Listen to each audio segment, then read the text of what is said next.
요한복음 6장 11절에서 13절까지 말씀을 보겠습니다. 예수께서 떡을 가져 축사하신 후에 앉은 자들에게 나눠주시고 고기도 그렇게 저희의 원대로 주시다. 저희가 배부른 후에 예수께서 제자들에게 이르시되 남은 조각을 거두고 버리는 것이 없게 하라 하시므로 이에 거두니 보리떡 5개로 먹고 남은 조각이 12바구니에 찼더라. 이는 하나님의 말씀이니라. 아멘. 오늘 요한복음 6장 11절에서 13절 말씀을 통해서 오병이어의 기적과 교회라는 제목으로 같이 은혜를 나누고자 합니다. 이 요한복음에는 크게 7대 표적이 기록되어 있습니다.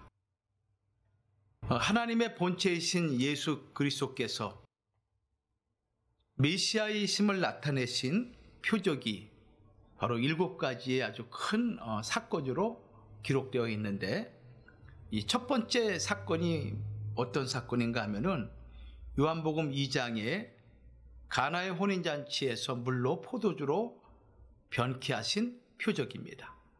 이것이 주님이 이 땅에 오셔서 행하신 첫 번째 표적이죠.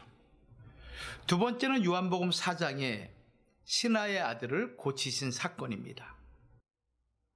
그리고 세 번째는 요한복음 5장에 38년 동안 병으로 고통받고 있는 자를 고치신 사건. 이것이 세 번째 표적이죠. 네 번째 표적은 요한복음 6장, 오늘 본문 말씀이에요. 남자만 5,000명이라 했으니 남녀노소 합치게 되면 2만 명 가까운 엄청난 인원을 떡 5개와 작은 물고기 2마리로 저들을 배부르게 먹이고 12강줄이나 남게 거두는 기적적인 사건입니다. 다섯 번째 표적은 요한복음 6장에 물 위를 걸으신 사건이죠. 그리고 여섯 번째 표적은 요한복음 9장에서 나면서부터 소경된 자의 눈을 열어서 보게 하신 사건입니다. 그리고 마지막 7번째 사건은 요한복음 11장에 보면은 죽은 나사로를, 죽은 지 나흘이 돼서 썩어서 냄새가 나는 그 죽은 사람을 말씀으로 살리신 표적이죠. 이 7가지의 표적은 마치 에스컬레이터가 서서히 올라가듯이, 그 정상 도착하듯이 예수님이 하나님의 아들 되심을, 예수님이 요셉과 마리아의 아들이 아니라 인류의 구원의 주가 되시는 메시아이심을 알리신 그런 표적이라 이렇게 말할 수 있습니다. 그런 가운데 이 요한복음 6장에 나와 있는 오병이어의 기적은 예수님이 교회의 주가 되시고 메시아 되시며, 그리고 예수의 몸된 교회가 이 땅에서 어떠한 모습을 가져야 되는가라는 것을 보여주는 그러한 내용이라 할 수가 있는 것입니다. 보잘것없는 어린아이의 음식이죠. 오병이어는 이 오병이어로 5,000명을 먹이고 12강주리를 거둬들이는 이 하나님의 기적은 세상 그 어느 곳에서도 찾아볼 수 없는, 오직 유일하신 하나님의 교회에서만이 맛볼 수 있는 기적임을 우리에게 가르쳐주고 있는 것입니다. 오늘 이 오병이어의 기적을 통해서 우리 하나님 우리에게 몇 가지 교훈을 주고 있습니다. 이 땅에 있는 교회가 세상의 생명의 떡으로서 역사를 나타내기 위해서는 과연 어떠한 모습을 가져야 되는가? 작게는 우리 각자가 하나가 극히 지극히 작고 연약한 오병이어와 같은 존재임에 틀림없지만은, 그런 우리들이 어떻게 하면 세상의 모든 사람들에게 기쁨과 즐거움을 줄 수 있는 거룩한 존재가 될 수 있겠는가라는 것을 가르쳐주는 교훈이라 할 수가 있습니다. 첫 번째는 하나님의 기적은 갈망하는 자를 통해서 나타난다는 것입니다. 하나님의 기적은 간절히 열망하는 자들을 통해서 나타난다는 사실을 여러분들이 꼭 기억을 하셔야 됩니다. 그것이 되겠느냐 하는 막연한 생각이 아니라 하나님, 지금 나에게 기적이 필요합니다. 하나님, 지금 나에게 하나님의 절대적인 하나님의 도움이 필요합니다라고 열망과 간절함을 가진 자에게 하나님은 하나님의 살아계심을 보여주신다는 것입니다. 남자만 5,000명 엄청나죠? 여기 남자만 5,000명이라면 20세 이상 된 사람들을 가리킬 때 보통 남자 이렇게 표현하고 있죠. 그러니까 어린아이와 여자까지 포함하게 되면 2만 명 가까운 인원인 것입니다. 이들이 먹을 양식이 없는 거예요. 오늘 이 오병이어의 기적은 마태, 마가, 누가, 요한복음 4복음서에 동일하게 기록된 그런 표적인 것입니다. 마태복음 14장 15절 말씀 보면은 이 오병이어의 기적이 나타날 때의 상황을 이렇게 표현하고 있죠. 저녁이 되매 제자들이 나와 가로되 이곳은 빈들이요 때도 이미 저물었습니다. 아무것도 구할 수 없는 빈들이고 이미 저녁 때가 되었습니다. 가게와 상점은 다 문 닫고 가게와 상점이 있는 마을까지 내려가려면 한참이나 걸어가야 됩니다. 마가복음 6장 35절과 37절에도 이렇게 말씀하고 있어요. 때가 저물어 가매 제자들이 예수께 나와 여짜오되 이곳은 빈들이요 때도 저물어 가니 무리를 보내어 두루 촌과 마을로 가서 무엇을 사 먹게 하옵소서. 대답하여 가라사대 너희가 먹을 것을 주라 하시니 여짜오되 우리가 가서 200데나리온의 떡을 사다 먹이리이까. 200데나리온이나 되는 금액이 있어야만이 이 많은 사람들을 먹일 수 있는데 어떻게 그 돈을 구할 수 있겠습니까? 라는 그런 말인 것이요. 누가복음 9장 12절에도 같은 말씀이에요.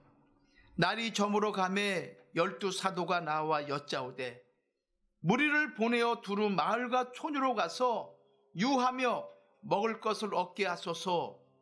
우리 있는 여기가 빈들이니이다 라고 이렇게 말씀하고 있습니다. 자, 마태복음, 마가복음, 누가복음, 요한복음을 보면은 첫째는 빈들이라는 것입니다. 빈들. 말도 없고 인적도 드문 이러한 곳에서 하나님의 도우심의 손길에 의해서 마련된 만나를 제외하고는 다른 떡이나 다른 음식을 기대할 수가 없습니다. 불가능하다는 것이죠.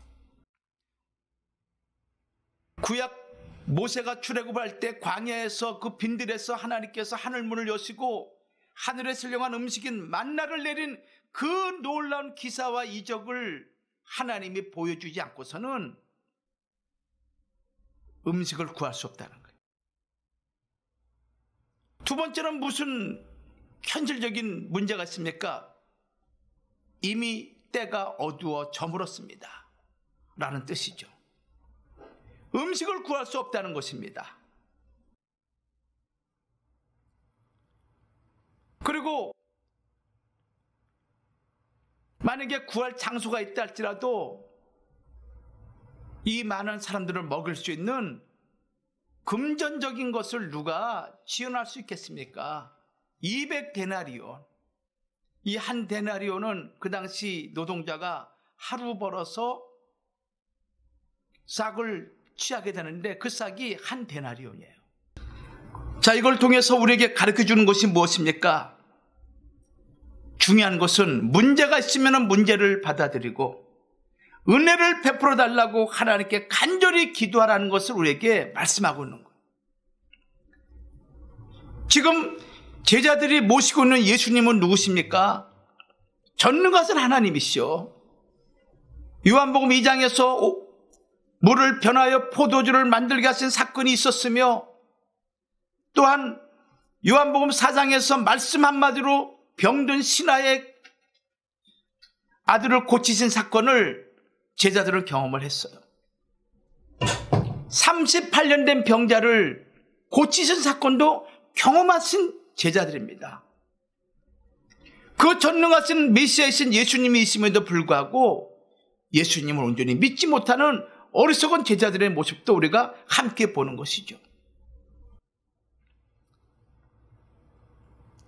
성도 여러분, 우리가 어려움과 위기를 만났을 때 여러분 가장 중요한 것은 여러분 마음에 한번 자기 자신을 살펴보십시오.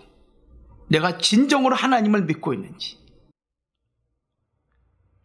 그리고 이 문제는 하나님이 왜 나를 구원할 자가 없음을 여러분 진정으로 그렇게 고백하고 있는지를 여러분들이 한번 자문자답해 보시라는 것입니다.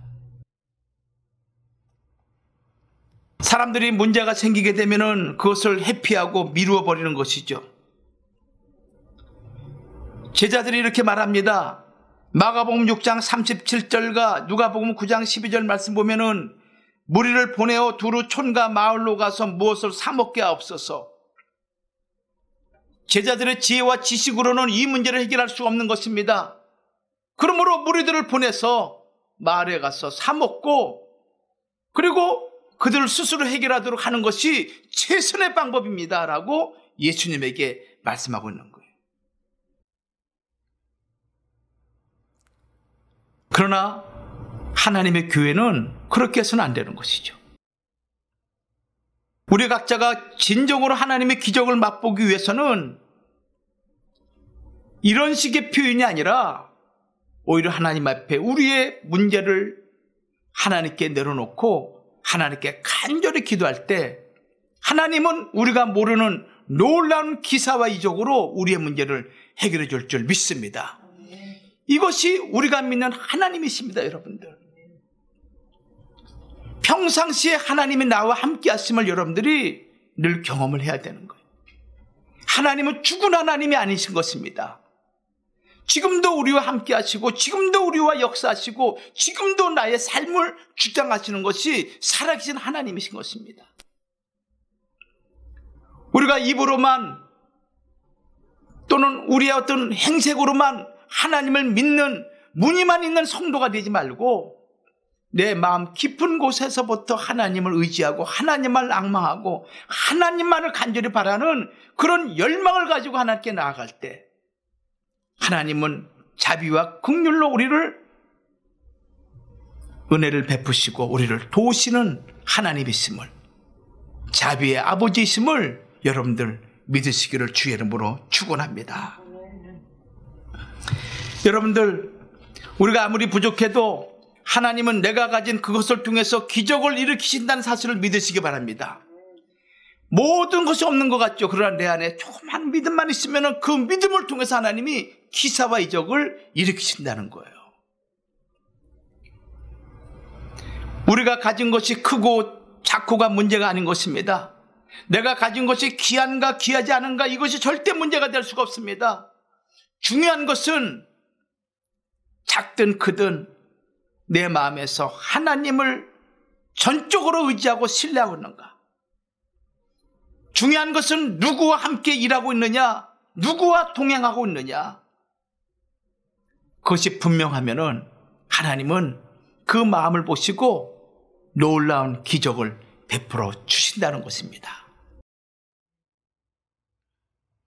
에베소서 3장 20절 말씀 보시면은 이런 말씀이 있죠. 우리 가운데 역사하시는 능력대로 우리의 온갖 구하는 것이나 생각하는 것에 더 넘치도록 능히 하실 이에게, 우리 가운데 역사하시는 능력대로 우리가 온갖 구하는 것이나 생각하는 것에 더 넘치도록 능히 하실 이에게, 내가 생각하는 것이 무엇인지, 내가 구하는 것이 어떠한 것이든 간에 그것보다 더 넘치도록 우리에게 주시는 하나님이시라고 에베소서 3장 20절은 말씀하고 있어요. 고린도전서 1장 7절 말씀에는 부족함이 없이 채워주시는 하나님이시다라고 말씀하고 있습니다. 시편 23편 1절 이하의 말씀 보면은 우리가 잘 알고 있는 말씀 아니겠습니까? 여호와는 나의 목자시니 내게 부족함이 없으시로다. 여호와가 나의 목자가 되십니다. 부족함이 없다는 거예요. 우리의 부족함을 인정하고 우리 가정의 어려움을 그리고 여러 가지 인간관계에 있어서 나타나는 그런 문제로 말미암아 내가 어렵고 고민, 근심이 될 때 자식 때문에 또는 질병 때문에 병마 때문에 내가 어려움 가운데 있을 때 여러분들 우리 어떻게 해야 됩니까? 내 인생의 미래에 어떻게 될지 내가 전혀 알 수가 없는 것입니다. 이 길로 가야 되는 것이 옳은 것인지 아니면 저 길로 가야 되는 것이 옳은 것인지 판단할 수 없는 그런 상황이죠. 우리의 미래를 누구에게 맡길 것이며 내 남은 생애를 누구에게 의지할 것인가? 얼마나 걱정이 많고 근심이 많겠습니까? 그럴 때 우리는 어떻게 되겠습니까? 전공법으로 나가야 됩니다. 전공법으로. 사람은 절대 나에게 도움을 주고자 하지만은 믿을 만한 존재가 아닙니다. 사람을 믿지 못해서가 아니라 이해관계에 따라 늘 편하기 쉬운 것이 사람의 마음인 것입니다. 그래서 믿을 수가 없는 존재죠. 일관성이 없는 것이죠. 상황에 따라 이렇게 변하고 저렇게 변하는 것이 사람인지라 누구를 믿겠습니까? 그러나 시종일관 변함이 없는 분은 여러분이 고백하는 하나님이십니다. 그 하나님을 의지하고 그 하나님에게 여러분의 미래를 맡기시고 여러분의 가정의 문제를 고백하고 여러분의 개인의 문제를 고백할 때 살아계신 하나님은 여러분의 그 고백을 들으시고 해결책을 반드시 부어주신다는 것을 믿으시기를 주님의 이름으로 축원합니다. 그걸 믿으시기 바랍니다. 누굴 믿겠습니까?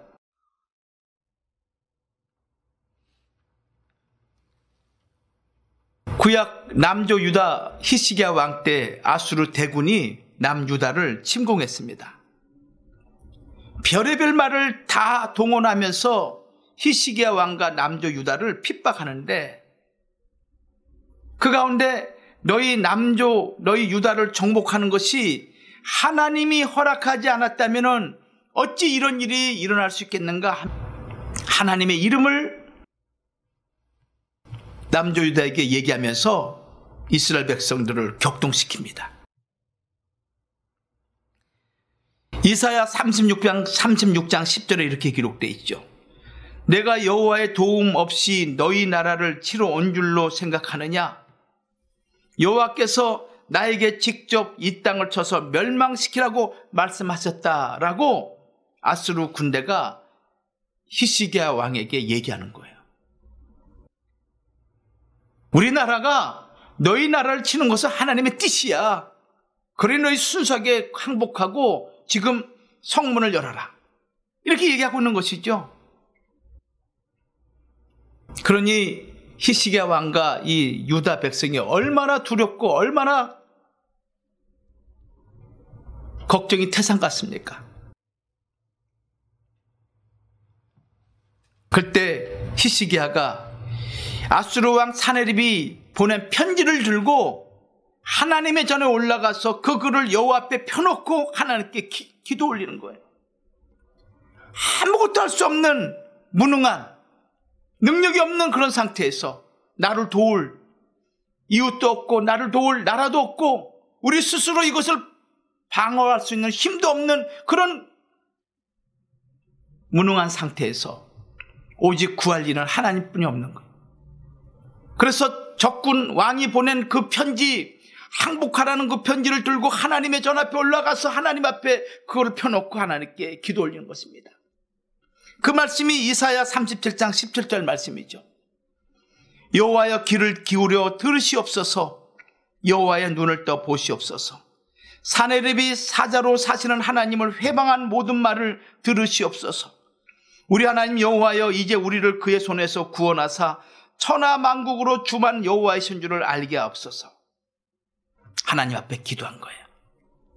하나님 보시고 들으시고 저 악한 적군들이 하나님을 회방하는 이 모든 말들을 들으시는 가운데 오직 하나님만이 우리를 구원하시는 유일하신 하나님이요 천하 만국의 주가 되심을 하나님 보여주시옵소서. 하나님 앞에 통곡을 하면서 기도하는 거예요. 그때 하나님이 그 기도를 들으시는 거예요. 히스기야 왕의 전공법이 통한 거야. 다른 사람들에게, 다른 나라들에게 도움을 청하지도 않았어. 오직 전쟁에 주는 하나님 되시기 때문에 하나님께 부르짖은 거죠. 이 기도를 들으시고 여호와께서 그의 사자를 보내어 하룻밤 사이에 18만 5천 명을 진멸하였다고 이사야 37장 36절에 기록되어 있습니다. 자, 우리 한번 이사야 37장 36절 말씀 찾아보세요. 같이 읽습니다. 시작. 여호와의 사자가 나가서 아수르 진중에서 18만 5천이를 쳤으므로 아침에 일찍 일어나 본즉 시체뿐이라. 하나님의 기적인 것이죠. 자, 우리 한번 20절 말씀 보실까요? 20절 말씀. 20절 말씀 같이 한번 읽겠습니다. 시작. 우리 하나님 여호와여, 이제 우리를 그의 손에서 구원하사 천하 만국으로 주만 여호와이신 줄 알게 하옵소서. 하나님께 기도한 거야. 하나님께. 또 14절 말씀도 읽어볼까요? 14절 시작. 히스기야가 사자의 손에서 글을 받아 보고 여호와의 전에 올라가서 그 글을 여호와 앞에 펴놓고 여호와께 기도하여 가로되, 사네립 왕이 보낸 편지를, 그 망령된 말이 써있는 그 편지를 가지고 하나님 앞에 펴놓고 기도할 때 하나님이 그 글을, 그 기도를 들으시고 하나님의 사자를, 천사를 보내서 하루 밤 사이에 18만 5천 명을 멸절시킨 거예요. 이게 하나님의 기적인 거예요. 성도 여러분, 이 말씀 오늘 우리 삶에도 나타날 줄 믿습니다. 그때 하나님이나 지금 하나님이나, 하나님은 변함이 없으신 하나님이세요. 믿으시기 바랍니다. 히스기야 왕같이 간절한 마음이 있어야 돼. 하나님 도와주세요. 내 인생 이렇게 살다가 그냥 모든 사람들이 가는 것 같이 그렇게 가지 않고 무엇인가 하나님의 뜻을 위해서, 하나님의 영광을 위해서 멋지게 하나님 살아갈 수 있도록 도와달라고, 내 남은 생에 하나님 앞에 아름답게 쓰임받는 그런 인생이 되게 해달라고 여러분들 매달릴 때 하나님은 그 기도한 대로 하나님이 응답해 주심을 믿으시기 바랍니다. 그런 하나님이신 것입니다. 그런 인생 여러분들 되기 원치 않습니까? 지금까지 우리의 삶이 어떤 삶이 되든지 간에 그것이 문제가 아닌 것입니다. 지금 이 순간 하나님 앞에 정면으로 나가는 거예요. 보좌 앞에 하나님께 구하는 거예요. 기적이라는 것은 있는 내 모습 그대로 하나님 앞에 나가서 간절히 갈망할 때 나타나는 것입니다. 사람 앞에 잘 보이기 위해서 치장할 필요도 없습니다.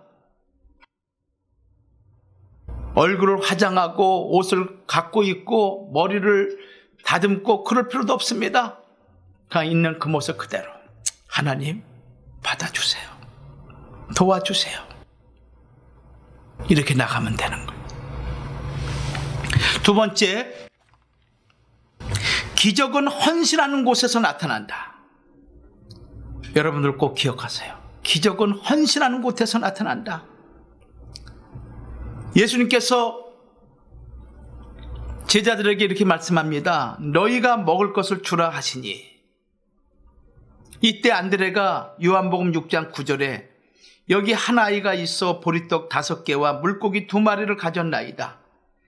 그러나 이것이 이 많은 사람에게 얼마나 되겠삼나이까. 그런데 그 어린아이, 이름도 알 수 없는 그 어린아이, 몇 살인지도 모르죠. 그 어린아이가 드린 그 하찮은 음식이 기적을 일으킨 것입니다. 사람들이 볼 때는 너무 하찮은 음식이죠. 야야야야 집어쳐라. 그까짓 게 뭐가 되겠느냐. 그렇게 할 수 있죠. 그러나 어린아이에게는 너무너무 귀중한 한 끼의 양식이었습니다. 어머니가 정성스럽게 싸준 음식이었습니다. 야, 예수님 말씀 잘 듣고 그 말씀대로 해. 혹시 배고프면은 이 음식 먹고 더욱 정신 차려서 말씀 들어 해서 싸준 도시락이에요. 어린아이 배만 채울 수 있는 음식에 지나지 않아요. 마치 가부의 두 랩돈과 같은 그런 음식이죠. 마가복음 12장 38절과 44절이에요. 그러나 어린아이에게는 자신의 전부나 다름없는 거예요. 그런데 예수님이 필요할 때 즉각 드린 거예요. 예수님이 필요할 때 즉각 드린 거야. 하나님이 필요할 때 즉각 드린 거야. 아유, 나 같은 게 뭐 그러지 않았어요. 그 음식을 주님이 받으시고 축복하실 때 기적이 벌어지는데 12제자가 떡을 떼서 나눠주는데 떡이 끊어지지가 않는 거예요. 끊어지지가 않는 거야. 떡을 떼면은 작아져야 되는데 그렇잖아요. 물리적으로 작아져야 되잖아요. 떡을 떼면 또 그 모습 그대로. 떡을 떼면 그 모습 그대로. 그래서 5만 명, 5천 명이 아니라 2만 명 가까운 사람들에게 떡을 다 떼주고 고기를 나눠줌에도 불구하고 12광줄이나 남을 정도로 엄청난 역사가 벌어진 거예요. 하찮은 어린아이 음식을 통해서. 성도 여러분, 하나님 앞에 하나님이 원하실 때, 하나님이 요구할 때 극히 작은 것이라도 내가 하나님의 뜻을 위해서 내가 도울 수 있다면 기꺼이 돕고자 하는 마음으로 헌신할 때 그걸 통해서 하나님이 기적을 일으키신다는 것을 믿으시기를 주의 이름으로 축원합니다. 기적은 반드시 헌신하는 곳을 통해서 나타나는 것 잊지 마세요. 기적은 헌신하는 자들을 통해서 교회가 부흥이 되고 헌신하는 자들을 통해서 하나님의 구속 역사가 성취되는 거예요. 젊음도 잠깐입니다.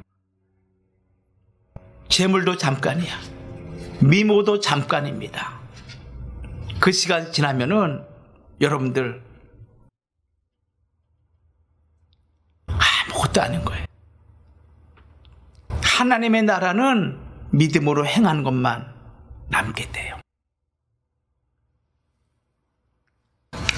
하나님은 우리가 시간을 바치면 그 시간을 통해서, 재능을 드리면 그 재능을 통해서, 물질을 바치면 물질을 통해서 하나님은 기적을 일으키신다는 거 믿으시기 바랍니다. 하나님 앞에 재능을 아까워하고 하나님 앞에 시간을 아까워하고 하나님 앞에 물질을 아까워한다는 할 경우에는 하나님도 그 재능 안 쓰십니다. 하나님도 그 시간 안 쓰십니다. 하나님은 그 물질을 하나님께서 사용하지 않으세요. 우리가 하나님에게 많이 헌신한다 해도 하나님이 부어주시고 축복하신 것처럼 더 많이 받은 사람이 없습니다. 기적은 우리의 목표가 아니죠. 기적의 목표는 우리가 하나님의 형상을 회복하는 것입니다. 이것이 기적이죠.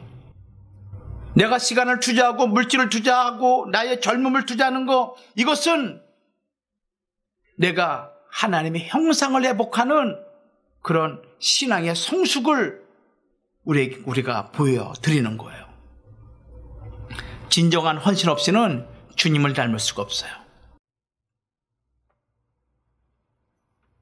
그래서 교회가 여러분들에게 무엇을 교회를 위해서 권면하고 요청하고 그럴 때 그것이 하나님의 명령인 줄 알고 순종하는 자가 복을 받는 거예요.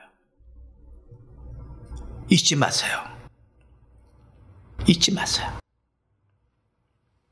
오병이어의 기적은 돌발적으로 발생한 것이 아닙니다. 어린아이의 헌신을 통해서 발생한 거예요. 어린아이의 헌신을 통해서.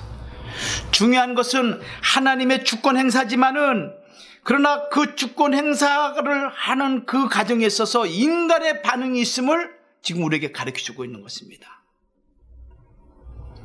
우리는 한 아이가 드린 이 작고 미미하게 짝이 없는 그 헌물, 그걸 가지고 하나님이 얼마나 위대한 하나님의 영광을 드러냈는지 여러분들 이 본문을 통해서 발견하셔야 돼요.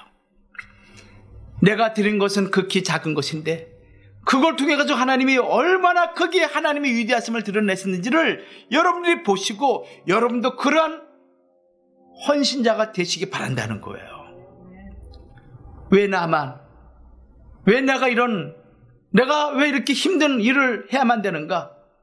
그렇게 마음에 먹고 있거나 그렇게 마음에 생각하고 있다면 버리시기 바랍니다. 하나님을 위해서 하는 것이지 사람을 위해서 하는 게 아니에요. 그리고 받을 상급이 분명히 있어요.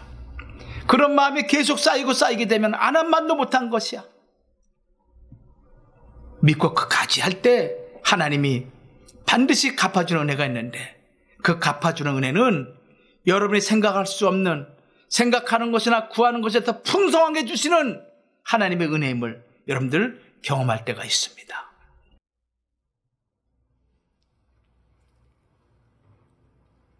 교회 역사 속에서도 이름을 남기지 않는 많은 사람들이 하나님의 구속 역사의 물줄기를 바꾸는데 귀하게 쓰인 인물들이 얼마나 많은지 몰라요. 구약 역사나 신약 교회 역사나 하나님의 백성들 가운데 이름도 없이 빛도 없이 묵묵히 헌신함으로 하나님의 거룩한 그 구속의 역사를 이어온 사람들이 수없이 많이 있습니다. 그들이 지금도 하늘의 별과 같이 빛을 발하고 있어요.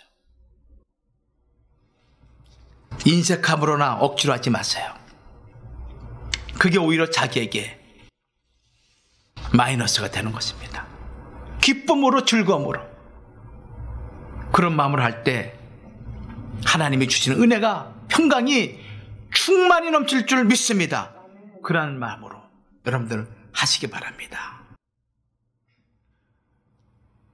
자신의 도시락으로 기적을 행하시는 예수님을 눈앞에서 본 그 아이의 기쁨은 얼마나 컸을까? 한번 생각해 보십시오. 자신의 도시락으로 수많은 사람들이 먹는 모습을 본 이 아이 얼마나 행복했을까? 여러분들은 내가 가진 것을 하나님의 일을 위해 아낌없이 드리는 사람인가? 아니면 나는 하기 싫지만 누군가는 하겠지 하며 누군가의 헌신을 받기만 하는 그런 사람인가? 한번 생각해 보세요. 자신을 드리고 자신의 것을 내어놓는 헌신의 결단이 기적의 출발이 되는 거예요. 우리 헤브로냐 교회는 작습니다. 그러나 바라옵기는 작지만은 이 작은 여러분들이 하나 앞에 기꺼이 헌신하는 그런 사람들로, 성도들로 가득 찰 때 우리 교회는 이 땅에서 놀라운 기사와 이적을 일으킬 줄 믿습니다. 그런 교회가 되기를 소망합니다. 자, 마지막 세 번째입니다. 기적은 순수함 가운데 나타난다. 오병이어의 기적을 갖고 온 이 아이는 예수님의 말씀을 들은 대로 순종한 아이였습니다. 기꺼이 바친 것이죠. 자신의 명예를 위해서 한 일도 아니었습니다. 그저 순수하게 예수님의 가르치심대로 행동한 것이죠. 여러분, 순수함이라는 게 무엇입니까? 사전적으로 얘기하면은 잡된 것이나 이질적인 것이 섞이지 않은 상태죠. 그래서 우리가 순수한 물, 순수한 금 그렇게 얘기하고 있지 않습니까? 또 사사로운 욕심이나 못된 생각이 없는 것을 가리켜서 순수하다 이렇게 얘기해요.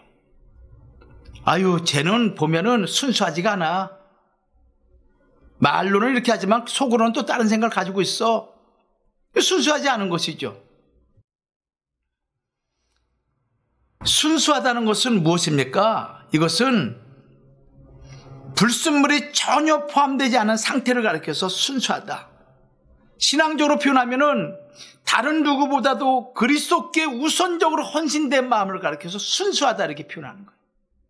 하나님에게 우선적으로 헌신하는 마음, 이 마음을 가리켜서 순수하다 이렇게 얘기하는 거예요. 마음이 순수하다는 것은 위선이 없는 것을 말합니다. 마음이 순수하다는 것은 눈이 발달하는 거예요. 눈이 발달하는 거예요. 우리가 무력하고 우리가 무능한 그 이유는 뭐냐면은 다른 여러 가지 요인도 있겠지만은 순수하지 못하기 때문에 무능력하고 그 다음에 무력하다는 거예요. 오순절 성령 사건 여러분 아시죠? 이 성령 충만한 사람들의 특징이 뭐냐? 단순함이에요. 단순함. 세상 잡생각이 없는 것입니다. 오직 하나님의 성령에 사로잡힌 단순함. 이 단순함은 완전함을 의미하고 있는 단순함인 것입니다. 그 단순함이 기적과 능력을 일으킨 것이죠. 어린아이의 마음이 순수한 마음이었습니다. 그 순수함이 어떤 일을, 기적을 벌린 거예요.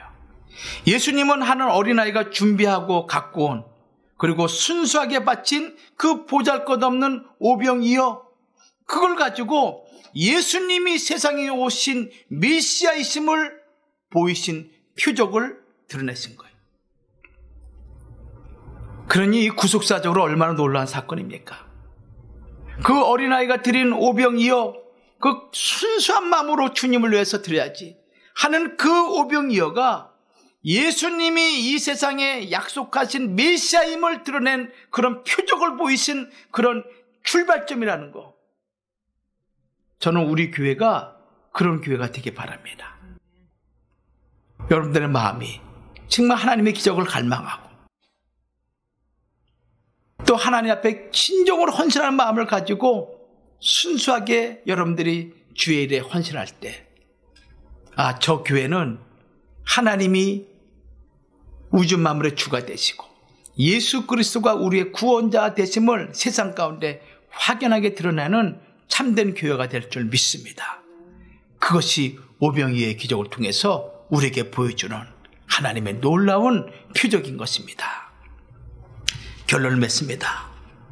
우리는 오병이어와 같은 존재들입니다. 우리 교회는 오병이어와 같은 그런 교회입니다. 한순간 한 끼의 음식 그 정도밖에 안 되는 연약한 존재들이죠. 나만 먹겠다고 하는 마음으로 먹어버리게 되면은 그 자신으로 끝나고 말게 됩니다. 그러나 주님이 요구할 때 주님 앞에 바치는 그 순간 자기 자손은 말할 것도 없이 5,000명, 2만 명을 먹이고 12강주리가 남는 기적을 남겼어요. 그리고 성경에 기록되어 있지 않지만 이 어린아이 그의 평생은 어떠한 마음을 가지고 살았을까요? 그 오병이어의 기적을 일으킨 이 당사자, 이 어린아이는 어떤 생각을 가지고 자랐을까요? 아마 평생에 잊을 수 없는 추억 아니겠습니까? 하나님께서 그를 얼마나 위대하게 사용하셨을까? 그 기적을 맛본 그 아이는 세상에 그 누구도 예수를 메시아로 알아보지도 않고 알아주지도 않는 그 세상에서 이 아이의 오병이어의 헌신이 예수님이 메시아이심을 드러내는 사건으로 나타났으니 하나님 나라에서 얼마나 귀하게 하나님 앞에 상을 받을까, 그런 생각을 하게 됩니다. 성도 여러분, 오병이어와 같이 하나님 앞에 헌신된 거룩한 성도가 되기를 주의 이름으로 축원합니다. 요한복음 6장 14절에는 이런 말씀이 있어요. 그 사람들이 예수의 행하신 이 표적을 보고 말하되 이는 참으로 세상에 오실 그 선지자라 하더라. 이것이 5,000명을 먹인 역사적인 사건에 대한 사람들의 변화였습니다. 저분이 메시아야. 저분이 그 선지자야. 오늘 우리의 헌신이 하나님이 전능하신 그 하나님이 우리 아버지이심을 드러내는 그런 축복이 있기를 다시 한번 주의 이름으로 축복합니다. 기도하겠습니다. 살아 역사하신 아버지 하나님 은혜를 감사합니다. 오늘 오병이어의 기적처럼 우리 각자가, 우리 교회가 하나님 앞에 헌신된 개인과 교회가 되기를 소원합니다. 그 누구도 알아주지 않고 그 누구도 가치 있게 보지 않는 극히 작은 오병이어가 예수 그리스도가 하나님 되심을, 예수 그리스도가 메시아 되심을 세상 가운데 드러내듯이 오늘 우리의 작은 헌신이 하나님이 우리의 영원한 아버지 되심을 드러낼 수 있는 우리 모두가 되도록, 우리 교회가 되도록 하나님 축복하여 주시옵소서. 그래서 우리의 남은 생애가 오직 하나님의 영광과 하나님의 거룩함을 나타내기에 부족함이 없는 믿음의 권속들이 되도록 하나님 축복하여 주시옵소서. 예수님만이 드러내는 교회가 되게 하시고 우리 하나님만을 찬양하고 경배하는 교회가 되도록 하나님께서 우리 교회를 축복하여 주옵소서.